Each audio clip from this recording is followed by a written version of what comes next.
Does money cause you stress? When a new life situation arises, do you worry how that will affect your budget and cash flow?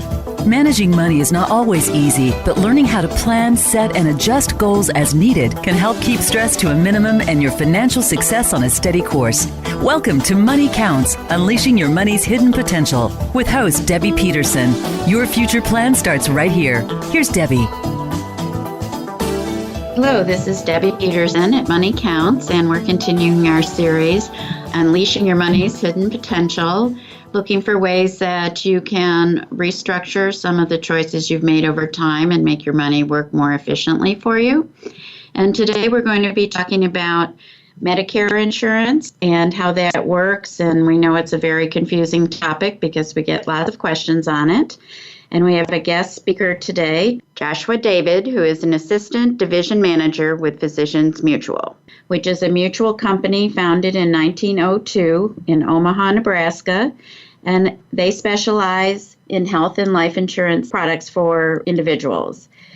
Josh has been educating clients for over 10 years on health insurance issues for the senior market, and he's here today to go over some of the basics and some of the details, and then we will have information on our website, www.moneycounts.biz, with some good informational materials and booklets for you to download, and hopefully will help you understand this subject a little bit better. And we are also available by email for questions at mcradio@moneycounts.biz. So go ahead, Josh. Thank you, Debbie. Glad to be here today, and thanks for giving me the opportunity to speak on Medicare. What I'd like to go into is how can you help protect against rising medical costs, Medicare rights, options, and entitlements. Today we'll define Medicare and its parts, why Medicare may not be enough, and steps to help protect against medical bills. So what is Medicare? Medicare is a federal health insurance program for seniors and other individuals with certain medical conditions and disabilities, often confused with Medicaid, a federal state health insurance program for people with limited resources. Medicare, healthcare, Medicaid to aid or to help somebody. That helps me keep the two separate. The basics of Medicare was created to help people pay medical bills, started in 1965, and it's run by CMS, Centers for Medicare and Medicaid Services. That's a Department of the Health and Human Services administered of Medicare, mostly for seniors and other individuals. There's a guidebook, the Medicare New Guidebook, 2008, and it's released from the Department of Health and Human Services. Is a great educational guidebook to get all the details from Medicare. I recommend reading that. And there's also a guidebook from Department of Health and Human Services called the Choosing a Medigap Policy. The current edition is 2017. That's updated in the middle of each year. So the 2018 will come out in the middle of 2018. And it helps people choosing a Medigap policy, a guide to health insurance for people with Medicare. But for right now, I'd like to start with is the basic 4 parts of Medicare, Part A, B, and C. A is your hospital insurance, helps pay for some, but not all, inpatient hospital services, includes benefits for skilled nursing, hospice care, and some home health care. Skilled nursing, skilled, whenever I say that word, means you're getting better. Medicare helps you when you're getting better. Just remember that. Medicare is limited when it comes to custodial or extended care. Is not covered. Normally free of charge, so there is no price you have to pay for Part A if you have enough work credits to get Part A.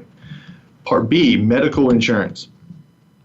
Helps pay for some, but not all medically necessary doctor services, outpatient care, durable medical equipment, physical and occupational therapy, home health care, preventive services. Enrollment is optional. You do not have to go onto Medicare if you have other credible coverage. So it's very important to understand your rights and options when it comes to Medicare. And premium is dependent upon income on Part B. So there's a premium included in Part B, which we'll go over a little bit later. And then this third part is Medicare Advantage plans, which is called Part C. These are health plans run by private companies. Most common types are HMOs or PPOs. Enrollment's optional and replaces your A and B. Benefits are not standardized. still must pay your Part B premium that's based on your income to have this plan, and premiums can vary by state and county and area. Fourth part is Part D, prescription drug coverage. Prescription drug coverage helps pay for some prescription drug cost. Enrollment is optional. It's run by private companies that are approved by Medicare, and benefits may vary by company.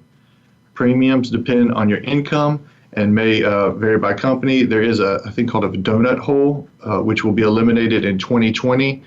That is a section where at the beginning you have coverage with insurance company and you share the cost. In the donut hole, the cost is 50-50, where you have to pay 50% of the cost.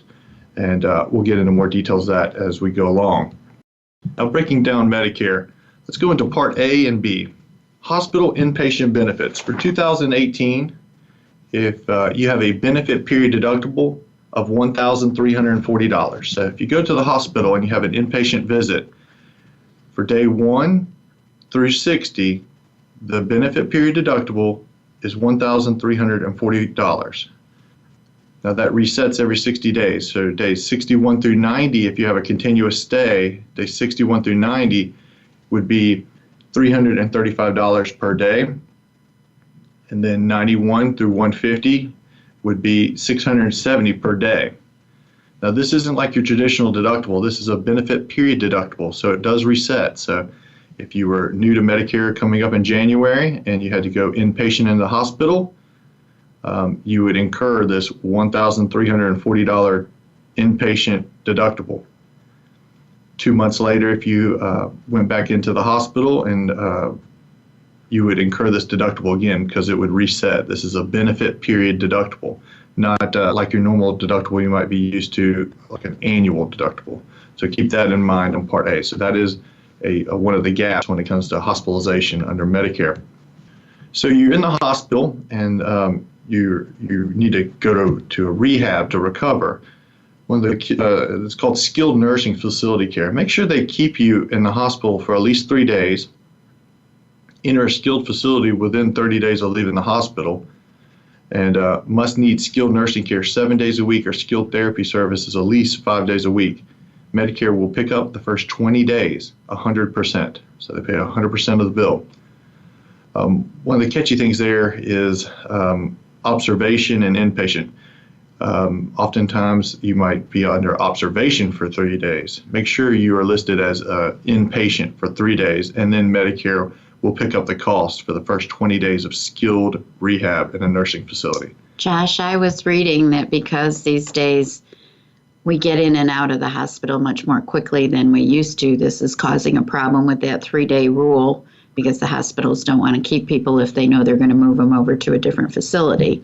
So that's been brought up, to the lawmakers to see if maybe they can adjust that criteria, but we don't know when that might happen or if it will. And I just wanted to mention the things that Josh is talking about right now, where you have to pay money when you're on Medicare.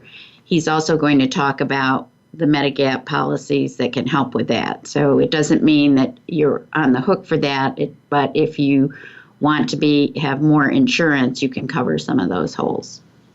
Yeah, this is your primary Medicare. So your secondary coverage, you do have that option, but the most important thing is to understand your primary. And when it comes to skilled nursing, Medicare does cover a good bit. The first 20 days of rehab, there are just some hoops you got to jump through to make sure that they will pick that up. Now, there's a gap, days 21 through 100. And currently, the skilled nursing co-insurance for 2018 is $167.50. That is what you would have to pay per day if you just had Part A of Medicare and no additional insurances. After 100 days, Medicare does not find it medically necessary to offer care, typically because you're not getting better. So like I shared earlier, as long as you're getting better, Medicare will pick up a big part of it. And that's really where the baton's handed off to either your own assets, long-term care insurance, or Medicaid spend down. So Medicare will cover you up to 100 days of getting better, the skilled part. Under Part A, there's additional benefits. Part A, blood. First 3 pints, Medicare pays $0. After 3 pints, they will pick up 100%. Under home health care, you receive benefits from medically necessary skilled nursing care services and medical supplies. Medicare pays 100%. Medicare pays 80% for Medicare-approved amount for durable medical equipment, wheelchairs, walkers.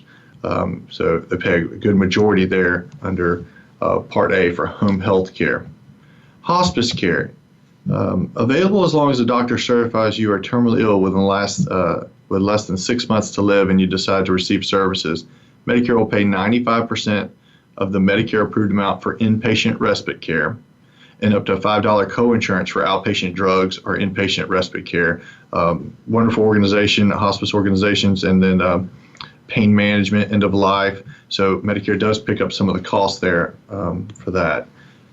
Moving on, the majority of what you will use your Medicare for is Part B, medical benefits, which include a welcome to Medicare visit, preventive services, inpatient and outpatient doctor services, surgical services and supplies, speech physical therapy, diagnostic test, durable medical equipment, and ambulance services.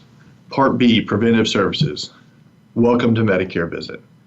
One-time review of your health. You receive education and counseling about preventive services available in the first 12 months of Part B coverage, not a physical exam. So once you go on A and B of Medicare, you have a year to get this done. You do not have to. It's called a Welcome to Medicare exam. It is not a comprehensive physical, and they will go over some of your options and how Medicare works with your doctor. Every year, Medicare offers an annual wellness visit, a free visit to develop or update your personalized prevention plan, available once every 12 months. And this is not subject to a deductible, and that's called an annual wellness visit. So don't get that mixed up with the Welcome to Medicare. Under Part B, you have a $183 annual deductible for 2018. After you meet this deductible, generally Medicare pays 80% of the eligible covered charges. 100% of Medicare covered clinical laboratory services, blood tests for diagnostic services, and varying amounts for covered preventive services. Nothing for any charges in excess of Medicare approved amount. So for Part B, your doctor's services, when you go see your doctor, typically you will not pay any money up front. They will bill you, and Medicare has no copays. I've not talked about any copays so far. So that's an annual $183 deductible for 2018, and it will be billed to you. Once you meet that $183, Medicare will then pay 80% of what they approve the amount to be for the remainder of the year on all doctor bills. All right, Part B premiums, deducted from Social Security check, premiums indexed to beneficiaries' earnings. So if you're drawing Social Security, your Medicare card will automatically come to you 3 months before you turn 65. If you are not drawing Social Security, you do need to let the Social Security Administration know of your wishes, whether you want to go on A only or A and B. B does have a price, and it's looked at through either individual annual income or joint annual income, and that's the gross adjusted. And for 2018, individual making $85,000 or less, the rate is $134. It has not changed from 2017. So for $134 for an individual, the past 2 years, their average gross income is under $85,000. For single individual, they have an 80-20 plan with a $183 deductible for the year. Joint is under $170. So from 0 to $170,000, it's $134 is the Part B premium. So for $134 on the Medicare Part B, you have a $183 deductible for the year for all doctor bills, and Medicare will then pay 80% of all the bill, and then you would be you'd be liable for the 20%. The biggest gap with Medicare is there is no max out of pocket on hospital and doctor costs, but that 20% has no max out-of-pocket, which oftentimes you would under a traditional group coverage. Part C, Medicare Advantage plans. Once enrolled, you are moved from original Medicare Parts A and B. It's a private health plan, not supplemental insurance. Normally come with network restrictions, optional renewable every year, and your out-of-pocket costs can change over time. You cannot purchase a supplement insurance to cover extra cost. So Medicare Advantage is a private company administering your A and B. And typically they do that through HMOs or PPOs.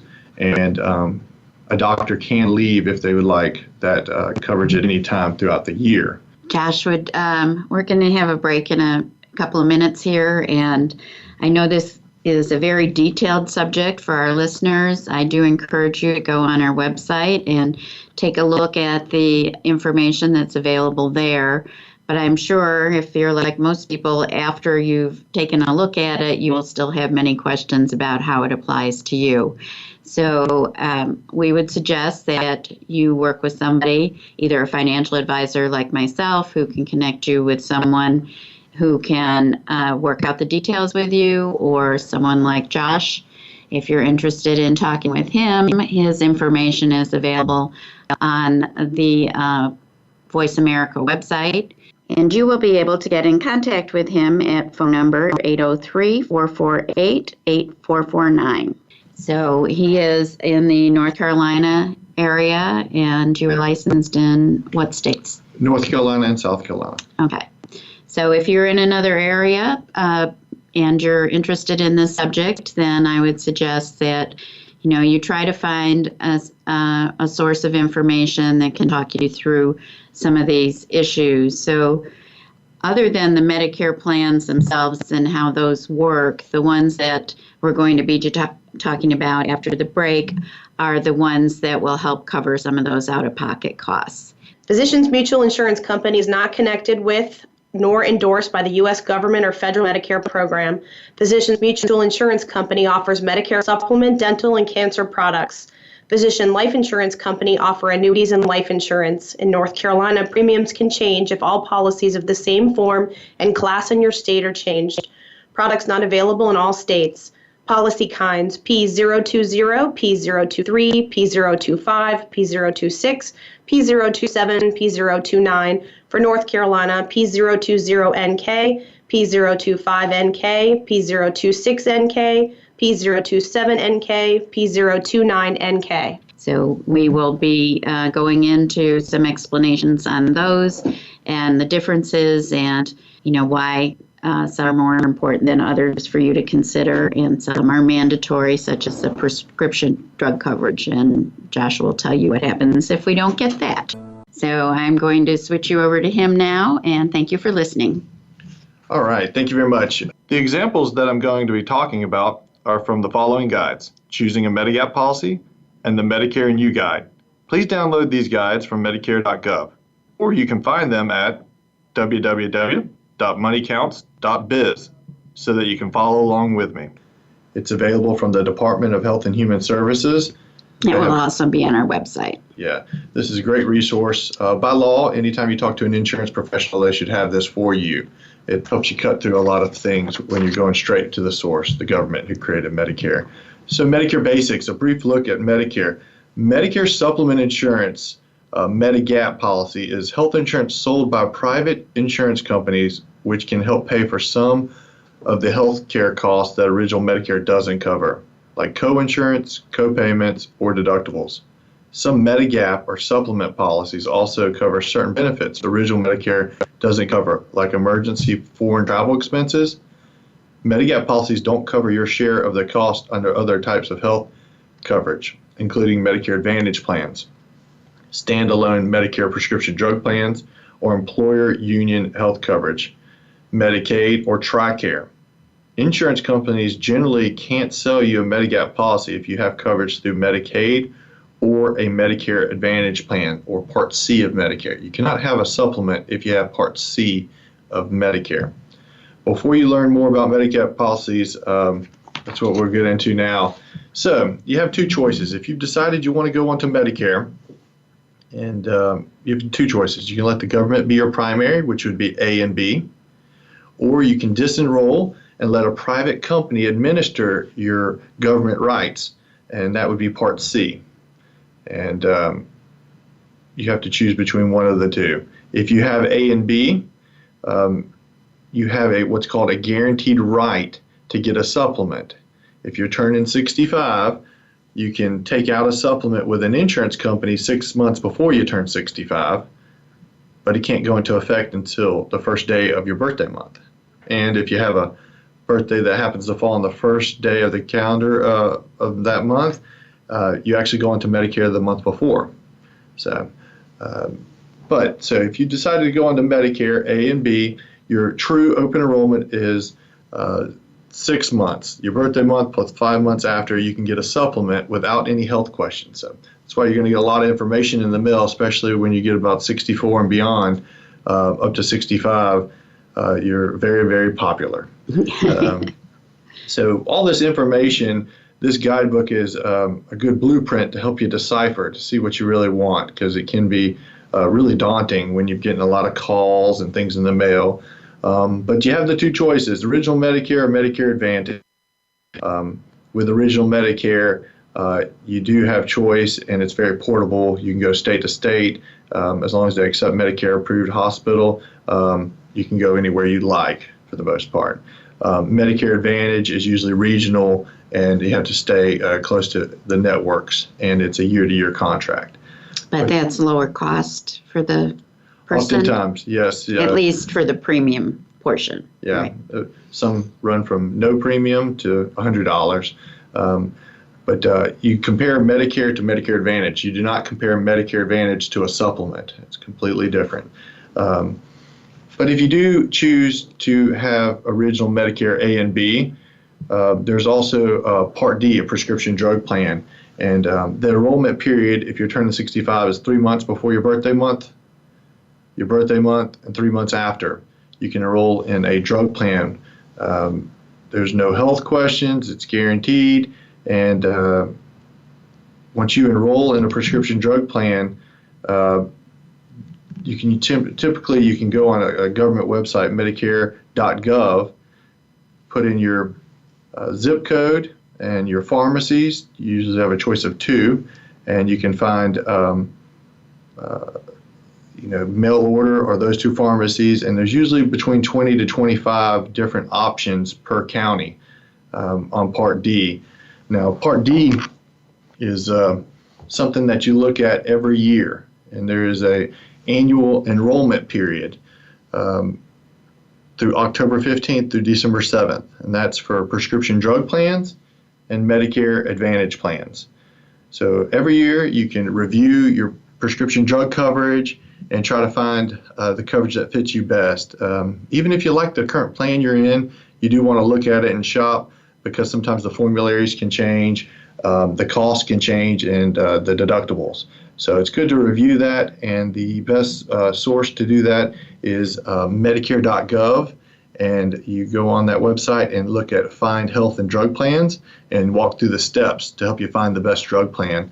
And so you would need a list of your current medications, the dosage, things like that, and that will lead you to the least expensive plan for the stuff that you're taking. Yeah, there's you can look at least expensive mail order or retail drug cost, and it gives you all the details on that website. It's a very good and helpful website. And now, if you're healthy and you don't take any prescription drugs, it is important to assess what the risks are not getting a drug plan. The government has a penalty that is enforced for late enrollment. And so 3 months after you turn 65, if you choose not to get a drug plan, there's a 1% penalty for every month you're late in perpetuity. 1% penalty is assessed on the prescription drug plan that you do enroll in later on. Another penalty is you can't get it when you need it. You would have to wait till the next open enrollment, October 15th through December 7th, to enroll in a plan for January 1st of the following year.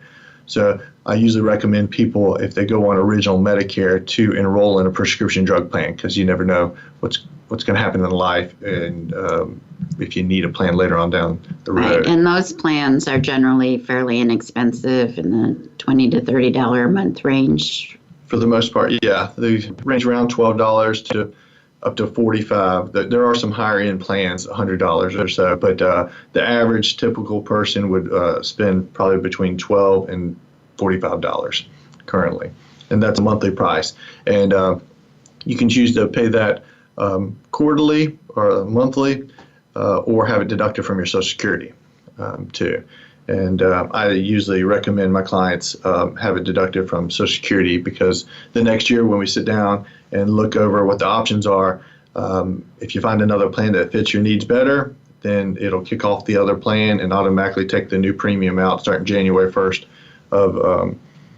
So it's a little simpler instead. Right. It's more headache processing if you're trying to pay the bills yourself. And we've had some cases where trying to get, if you're not collecting Social Security yet, but you're over 65, that can cause some confusion too. It's not a good reason to start Social Security then, but you want to be very careful that you get it set up properly. That's true. Yeah, there are a lot of headaches, especially if you do this all wrong and not on the right time. So it's very important to talk to a professional and get some help there.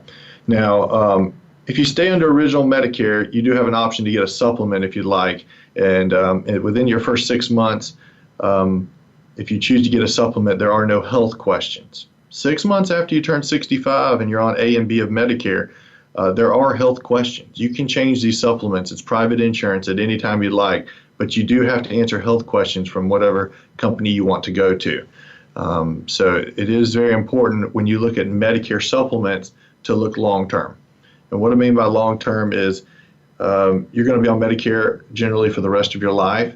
So when looking at supplements, it's very important to understand how they work. And that's what I'd like to share with y'all today. All the plans are standardized. You have plan A, B, C, D, F, G, K, L, M, N. Standardized means the government created them. And yeah, a little bit of alphabet soup here. But government creates them and the states regulate them. So it's very important what the history of the plan is and how they work, more so than exactly what they do, too. So if you're going to be on it potentially the rest of your life, one of the biggest questions is, how do insurance companies set prices for Medigap or supplement policies? Each insurance company decides how it will set the price or premium for its Medigap policies. It's important to ask how an insurance company prices its policies. The way they set the price affects how much you pay now and in the future. Medigap policies can be priced or rated in 3 ways. Community rated, also called no age rated. Issue age rated, also called entry age rated, or attained age rated. Each of these ways of pricing a Medigap policy is described in the chart on the next page.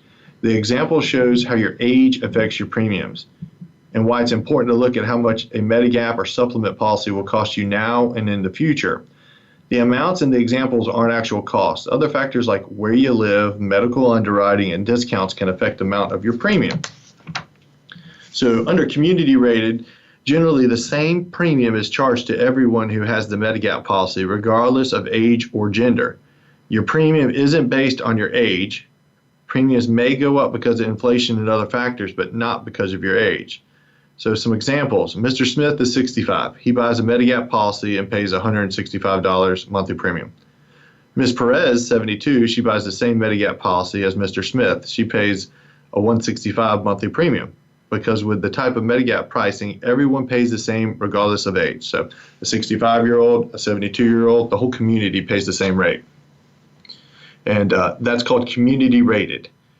So very state specific, but when you're checking with insurance companies, once you figure out the plan that you'd like or plans that you're looking over, we're looking into how they're rated. And that's one rating. It's called community rated.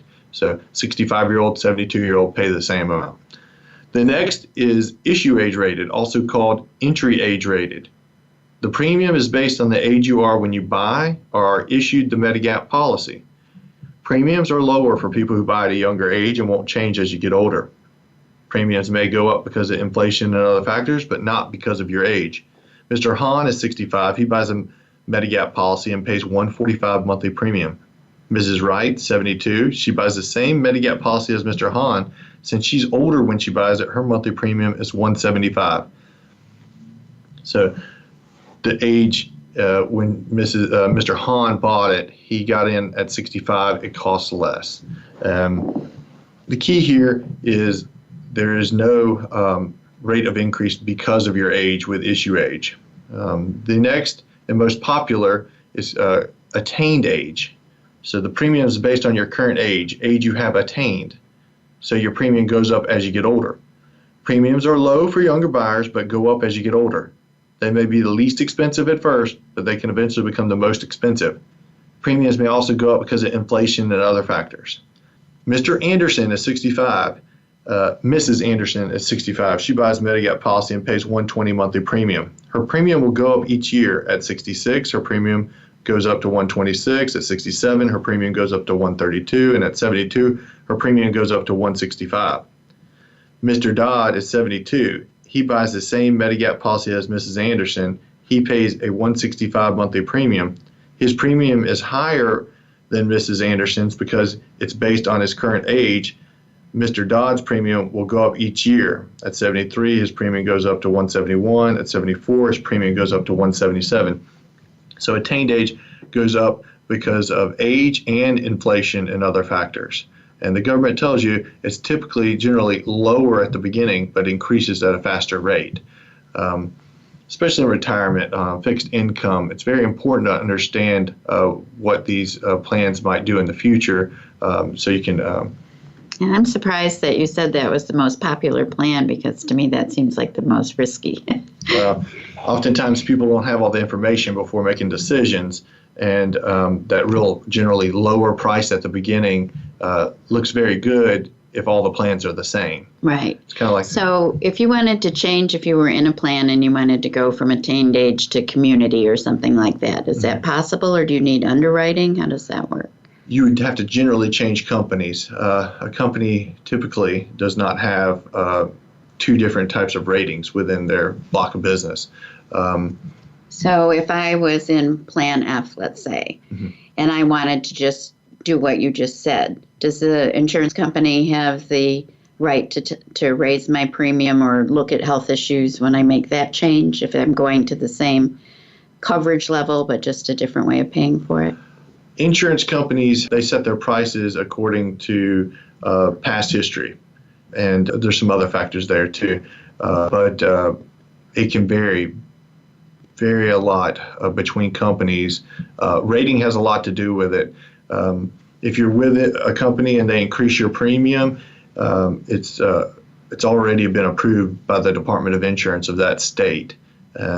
So I hope that helped answer your question on that one. But it did. I think what I'm trying to point out to our listeners is this is not something that you want to jump into and then think you might make adjustments to it later. You really need to do the research at the time that you're eligible and make sure that you understand, even if you're healthy, if you should get sick before the next year goes by or whatever, you may not be able to change your coverage level.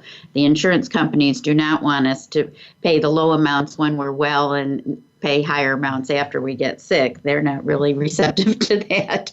So we want to be careful. We are talking about a long period of time, and you want to know really what your out-of-pocket exposure is and if you can afford it. So I know we're going to be covering some other items in a few minutes. We're going to have another break here. And just remember that these booklets that Josh is referring to will be available on our website, www.moneycounts.biz, so you don't have to remember exactly where they are in the government website. And the one he's using now is 2017, Choosing a Medicare Policy. Now he's going to get into steps to buying a Medigap policy, and also questions you should ask your agent when you're discussing this with them. Thank you, Debbie. Step-by-step guide to buying a Medigap policy. Buying a Medigap policy is an important decision. Only you can decide if Medigap policy is the way for you to supplement original Medicare. Keep in mind, insurance is risk, and how do you want to cover that risk? When looking at supplements, it should be your own health and wealth that decide what options you go with. And what we'll go over here is step by step to decide what you would like to choose. And this is state specific, so this could be a little bit different in states like Massachusetts, Minnesota, or Wisconsin. Step 1, decide which benefits you want. Then decide which of the standardized Medigap policies meet your needs. Step 2, find out which insurance companies sell Medigap policies in your state. Step 3, call the insurance companies that sell the Medigap policies you're interested in and compare cost. And then step 4, buy the Medigap policy. Of course, that window 6 months before is typically the time that I'm meeting people, 6 months before they turn 65, and we're looking over the different options, trying to figure out what's going to be best, whether if they're still working to keep their continued coverage, or comparing that to Medicare, or if they have another spouse on the plan, what's going to be best for them, because you definitely don't want to have double coverage. Right. So I have a question. If I'm not the one who has group coverage, but my spouse has group coverage and I'm on it, can I keep that, or do I need to go over to Yes, Medicare? that is credible coverage, so you could stay on that. I would advise that you do take out Part A. You would reject Part B. Part A, there is no cost if you have enough work credits. But take Part A, don't go on Part B, and continue to use that credible coverage through his employer. Of course, that would be after looking at the costs that are assessed with you on his or her plan. So step 1, decide which benefits you want. Think about your current and future healthcare needs when deciding which benefits you want, because you might not be able to switch Medigap policies later. And that's what you were talking about, Debbie. Very important. You might not be able to change because your health might dictate that you're where you are and you can't change companies. Decide which benefits you need and select the Medigap policies that work best for you. The chart on page 11 provides an overview of Medigap benefits, and that, of course, that chart is in the 2017 Choosing a Medigap Policy, a guide to health insurance for people with Medicare. Step 2, find out which insurance companies sell Medigap policies in your state. To find out which insurance companies sell Medigap policies in your state, call your state health insurance assistance programs. Ask if they have a Medigap rate comparison shopping guide for your state. This guide usually lists companies that sell Medigap policies in your state and their cost. Call your state insurance department. Visit medicare.gov/find-a-plan. This website will help you find information on all your health plan options, including the Medigap policies in your area. You can also get information on how to contact the insurance companies that sell Medigap policies in your state, what each Medigap policy covers, how insurance company decides what to charge you on the Medigap policies. I know in North Carolina that they have in their state system, they have a very good price comparison for if you think you want Plan F, and you put in your age, and it will tell you who's least costly and what the insurance company's names are and things like that to help you get started. Yeah, I think that's really helpful getting a start there. Just keep in mind, if you're going to be on it the rest of your life, what's more important, the first year rate or the history of rate of increase of that plan? What it's done in the past can oftentimes inform you maybe what it's going to do in the future. So don't put all your weight on what is that price. And oftentimes you do want to get the history of rate of increase approved by the Department of Insurance of that state written down. For that particular company? For that company on that plan. Okay. Yeah. So that rate is for that year. And I've seen swings of 20% in a year. So you definitely need to know what you're getting into so you can plan accordingly. Step 2, since costs can vary between companies, plan to call more than one insurance company that sells Medigap policies in your state. Before you call, check the companies to be sure they're honest, reliable by using one of these resources. You can call your state insurance department. You can call your state health insurance assistance program. You can go to your local public library for help with getting information on an insurance company's financial strength from independent rating services like Weiss Ratings, AM Best, and Standard & Poor's.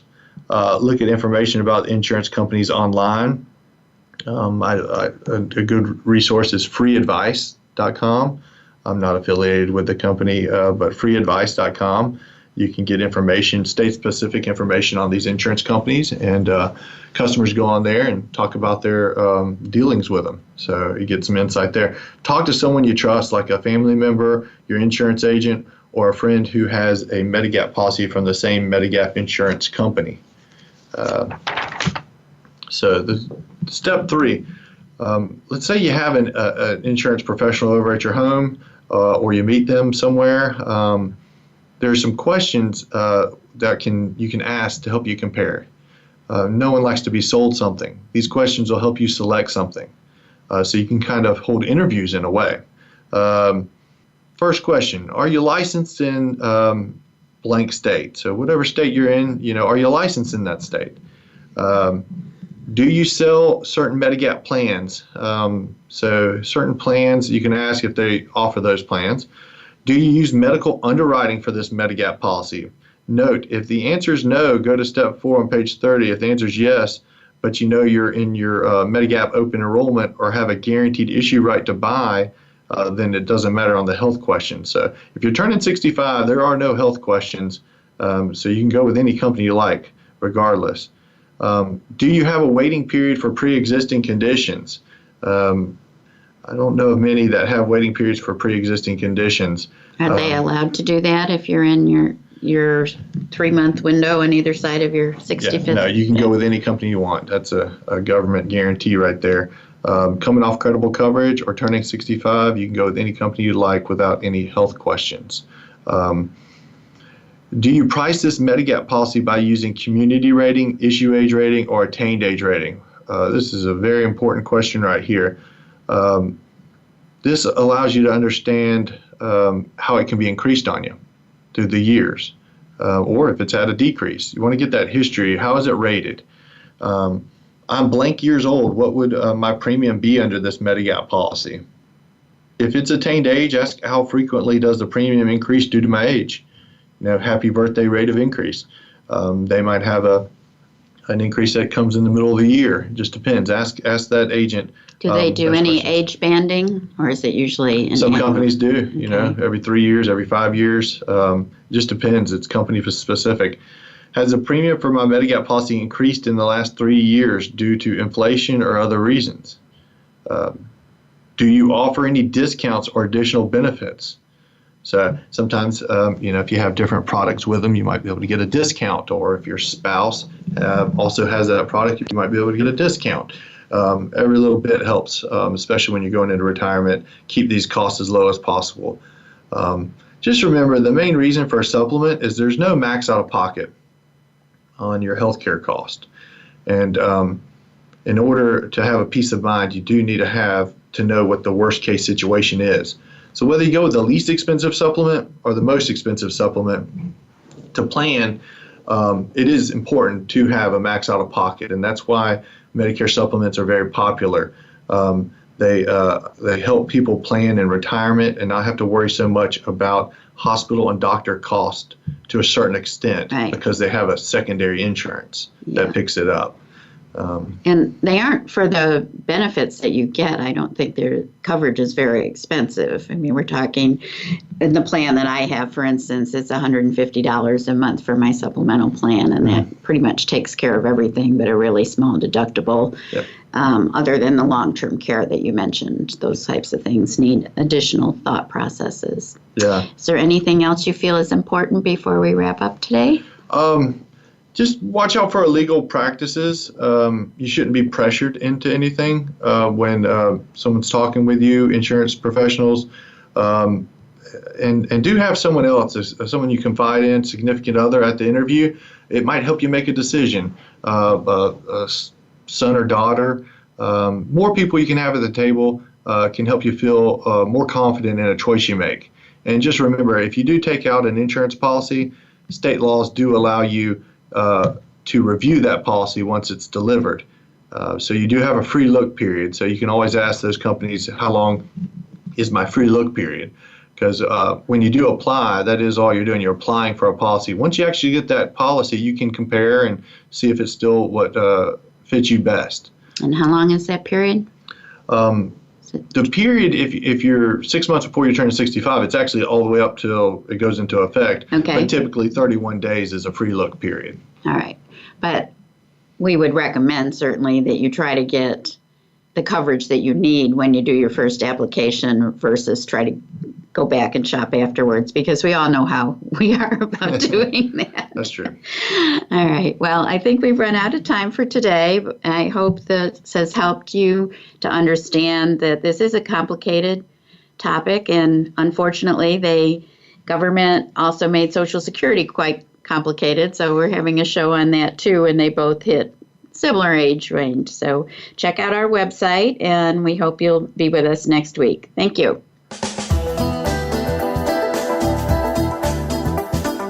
Thank you for tuning in to Money Counts, unleashing your money's hidden potential. Opinions expressed are those of the speaker and are not endorsed by the named broker, dealer, or its affiliates. All information has been prepared solely for informational purposes and is not an offer to buy or sell, or a solicitation of an offer to buy or sell any security or instrument, or to participate in any particular trading strategy. Certain statements offered are forward-looking, including but not limited to statements that are predictions of or indicate future events, trends, plans, or objectives. Undue reliance should not be placed on such statements because by their nature, they are subject to known and unknown risks and uncertainties. The information provided is not intended as tax or legal advice. You are encouraged to seek tax or legal advice from an independent professional advisor. Money Counts, Inc. is an independent firm with securities that are offered through registered representatives of Summit Brokerage Services, Inc., member FINRA, SIPC. Advisory services are offered through Summit Financial Group, Inc., a registered investment advisor. Summit Brokerage Services, Inc. and Summit Financial Group, Inc. are separate and unrelated to any other named entity. Debbie Peterson is a registered investment advisor located at 11121 Carmel Commons Boulevard, Suite 355, Charlotte, North Carolina, 28226. Phone number is 704-315-5623.